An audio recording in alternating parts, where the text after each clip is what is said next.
Hey everybody, Hoosier Jedi here with another review for you. This time we're talking the Doctor Who episode, The Magician's Apprentice. So after a nice long break, Doctor Who is back, and it definitely starts off with a bang. The scene at the beginning of the episode with the the guys in the World War I-esque uniforms fighting with bows and arrows really kind of makes you scratch your head and go, hey, what the heck's going on? Then they have the hand mines, which are some very affordable but sufficiently creepy Doctor Who kind of special effects. And this, of course, leads us to the real wham of the episode, or at least the first part of it, with the boy explaining that his name is Davros. And like everybody else, I kind of felt a real punch in the gut when I saw that. Now, I'm familiar with classic Who, so my mind definitely immediately jumped to Genesis of the Daleks, which is one of the episodes from the Tom Baker era from which this show takes an enormous amount of inspiration. The whole speech about, would you kill a child you knew would grow up to be a terrible dictator? I mean, that's straight out from that episode. I mean, we even see a little bit of that footage from that episode. We even see little clips of the other doctors dealing with the Daleks. I mean, you can hear the fifth Doctor. You even see very briefly, if you're watching carefully on a screen, the sixth Doctor. So, some really nice stuff there. So, so it definitely gets off to a good start. But after that, well, then there's some stuff I kind of have a little bit of a problem with. Okay, the things with the planes freezing in the air all over the world, okay, that's sort of a classic sort of Doctor Who, what in the world is going on sort of thing. Not bad. Sort of a little odd that, Clara is the one that everybody at Unit is completely useless, so they have to rely on the English teacher who apparently made out with Jane Austen. Now, of course, Clara is a very competent person and, is used to dealing with this stuff, but it seems a little insulting to Unit that there's like just absolutely nothing productive that they can really do about this until Clara shows up. I mean, yeah, Clara's the impossible girl, blah, blah, blah, blah, blah, an actual companion of the Doctor. Well, yeah, but seriously, is Clara really the only person with any qualifications to do something useful in this situation? I mean, aren't Mickey and Martha out there as freelancers? I mean, I have no idea who's paying them to deal with alien problems on Earth, but you really think that Unit would maybe put those guys on retainer just for situations like that. I mean, granted, they're a little behind the times in what's going on with the Doctor, but they do sort of have the sort of necessary experience. But, whatever. Past companions turning up again is such a rare thing that I think we just sort of have to let that go. And, well, let's face it, it wouldn't be the first time that an episode of Doctor Who is turned into the companion show. So anyway, I definitely did like the way that they brought Missy back in this episode. I mean, I'm sure a lot of the younger viewers completely missed that she had slightly reworded the lines to a song called Mickey from the 1980s by a lady named Toni Basil. He goes, "Oh Mickey, you're so fine, you're so fine, you blow my mind. Hey Mickey." Yeah, people who know 80s music are going to recognize that very, very quickly. And you can't help but look at Missy and wonder if maybe a little bit of David Tennant's Doctor hadn't rubbed off on her. Maybe even a little bit of the Christopher Eccleston Doctor as well. I mean, and all that. She does definitely display the Ninth Doctor's sort of cheery attitude, at times cheery attitude towards violence. I was actually rewatching Rose just the other day, and at the very beginning, the Doctor is super pumped to be setting off that bomb. And then, of course, the 10th Doctor was a very pop culture savvy sort of Doctor. So it sort of seems like that may have rubbed off a little bit on Missy. And I love that bit where she goes back and is like, "Yeah, I'm not dead. Big surprise." And just completely just holding on to like, "Yeah, of course we know that the Master isn't dead. I mean, Missy isn't dead." And they don't even bother to explain it. It's just like the same way they don't bother to explain how Davros is alive. It's like, okay, he's one of the Doctor's endlessly reoccurring villains. They're never going to kill them off for real. So why bother coming up with some BS explanation? And this leads again to some interesting situations where Clara goes to confront confront Missy, and I definitely did like that sort of situation. She's obviously very, very wary. She knows just how dangerous Missy is, but she's not going to take any flack from Missy. And that actually reminds me a little bit of Perry, one of the 5th and 6th Doctor's companions, when she was dealing with the Master. And the situation was the Master was hamming it up as usual, and he goes blah blah blah blah blah and yells, "I am the Master." And Perry yells at him, "Well, my name is Perpigillium Brown, and I can yell just as loud as you can." And that was just such a great moment. It's one of the reasons why Perry is one of my favorite companions. But anyway, it was definitely fun watching Missy and Clara bicker at each other. And I love how Clara is really just immediately assumes that she's the Doctor's best friend. And it seems very huffy when Missy points out, it's like, you're like you're like, no, I'm his best friend and you're like his little pet dog.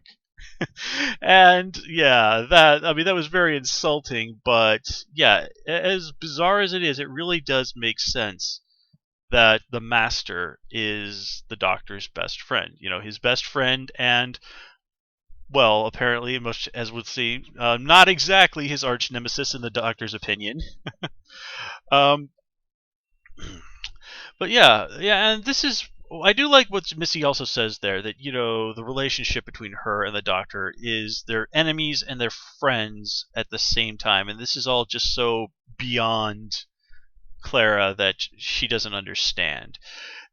But yet this is very in keeping, especially what we saw between John Sims' Master and David Tennant's Doctor. I mean, that version of the Master basically turned the Doctor into a Harry Potter house elf and kept him locked in a cell, in a kennel, like a pet cage, for a year, and yet the Doctor did everything he could to try and save the Master. I kind of always think that harkens back to sort of the idea that they'd sort of toyed around with a little bit in Classic Who, that the Master might have been the Doctor's brother. And I think they eventually said that no, that wasn't true, but it's definitely an idea that I think they toyed with. But anyway, going back to Missy, though, I like how that bit where Clara goes, "Oh, so you're good now," and then Missy just immediately goes and kills 2 random unit agents with some weird gadget in her hand. It sort of reminded me of the old Master's tissue compression eliminator, where he would point it at somebody and they would sort of crunch their body down into, well, basically what was clearly a doll and a cheaply made replica of whatever clothing the person had been wearing. That was 80s Doctor Who. What do you want? But that was just something that I always got a kick out of. It was just something that was so ridiculous, but it worked for the Master, who's of course always been a ridiculous and very hammy sort of bad guy.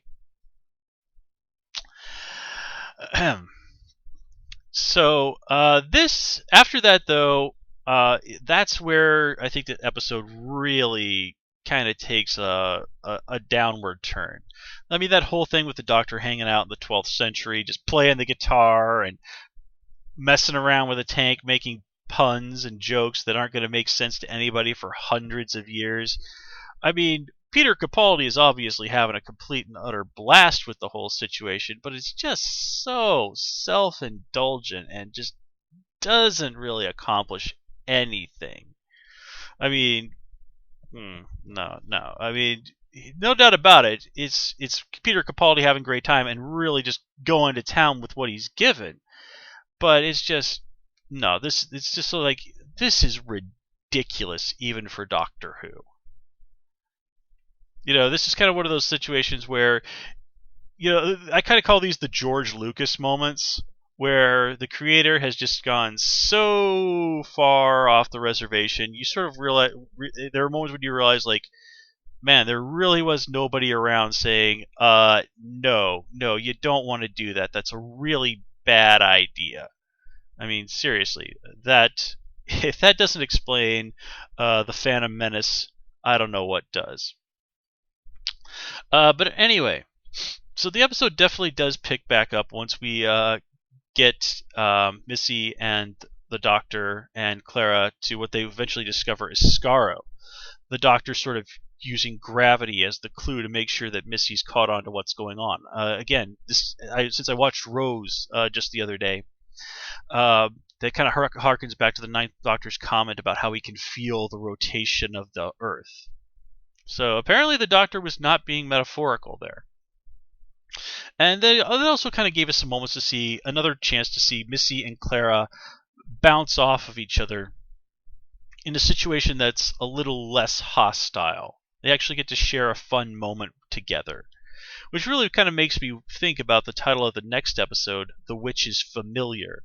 Now, if you don't understand that term, a familiar is an animal that serves as basically sort of the servant of a spellcaster, often a witch.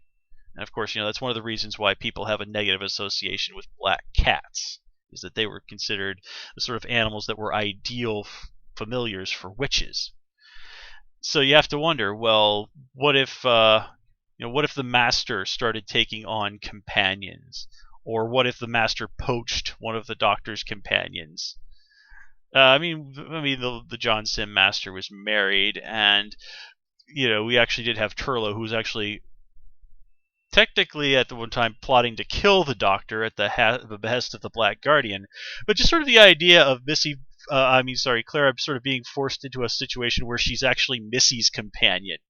I mean, I haven't read any spoilers for that, and this is just me kind of tossing ideas out there. But it is a fun idea. And I love how even Missy is freaked out by, like, oh man, we're on Skaro. This is ridiculously bad. And then that all kind of leads back to the climax here, which is another moment where I think the episode really disappoints. Like we know that Clara and Missy are not going to die, and I'm not a believer. Well, I had read something a couple of months ago where somebody was talking about actually the show Arrow. And people were saying, like, well, how is it hard to have drama on the show where everybody knows the hero isn't going to die? And a fan had commented, I think a good TV show is the one that makes you sort of be able to put that aside and sort of think like, oh wow, maybe the hero really is going to die, even though you know they aren't. And I guess that person has a much stronger feeling of power of suspension of disbelief than I do. Sort of things like, so when they do things like this where it sort of looks like they've killed a bunch of characters, we know that they're either going to turn out to not be really dead, or there's going to be the big cosmic reset button that's going to feel like an enormous cheat, but that's what they get to do because this is a time travel show. I mean, and it also just seems way too easy. I mean, seriously, all it takes to destroy the TARDIS is a couple of Daleks shooting it at the same time? How the hell has the TARDIS lasted this long if that's all it takes? I mean, I literally was sitting there watching this episode and the Doctor like freaking out and begging Davros and saying, this is a trick. This just so feels like the Doctor has set this up and he's going to turn around like this episode like, ha ha, you thought you had me. Davros, I can't do Peter Capaldi's voice. I can't do a Scottish accent without sounding like fat bastard from the Austin Powers movies.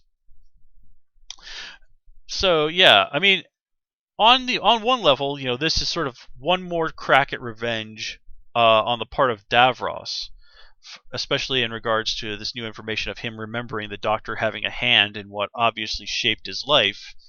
Oh, okay, that's cool. I'm here on my deathbed, but damn it, I'm going to try and make and destroy you one last time no matter what.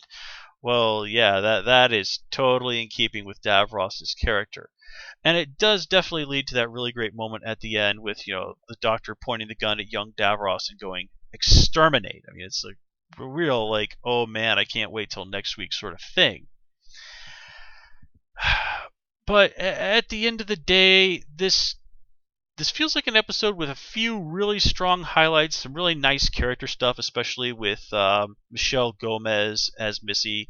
I mean, she's even said that she absolutely loves playing the character and has no desire to stop anytime soon. So I think the Missy incarnation of the Master is going to be around for quite a while. And I noticed another thing that a fan pointed out, and I just thought of it, that the Master got very Scottish when Missy got very, very Scottish when she got angry. So you can't help but wonder if maybe that's not a little bit of the influence of the Doctor there, or at least this particular incarnation of the Doctor. So two really crazy Scottish Time Lords duking it out with each other. It's definitely very entertaining television, but it just doesn't really change the idea that a lot of this stuff in this episode really felt like just complete and utter self-indulgence. Now, you could also sort of make the argument that actually showing clips from the previous Doctors was self-indulgent, but here that was extremely relevant. I mean, Genesis of the Daleks, that classic Tom Baker episode, one of his finest, is enormously relevant here. So I don't see a problem with that. I mean, the Daleks are one of the great constants of Doctor Who. And, if there is a reason to have those little moments where we can see or hear the previous Doctors, then I'm all for it, because I love that stuff. But again, there is a limit to everything, and a lot of this episode really just sort of felt like they were just indulging a little too much. And of course, there's the whole thing of, oh, this is a two-parter, so of course we kind of have to pad things out a little bit. It's the typical Doctor Who problems at times. Which is not to say that this is a bad episode, but it's very much a B, not an A. And for the return episode of a new season, that's a little disappointing. But hey, it's not that long till we get Maisie Williams, so anyway, guys, that's all I have for you this time around. As always, please comment, rate, and subscribe. And of course, you can follow me on Twitter at Hoosier_Jedi. Until next time, take care and have a good one.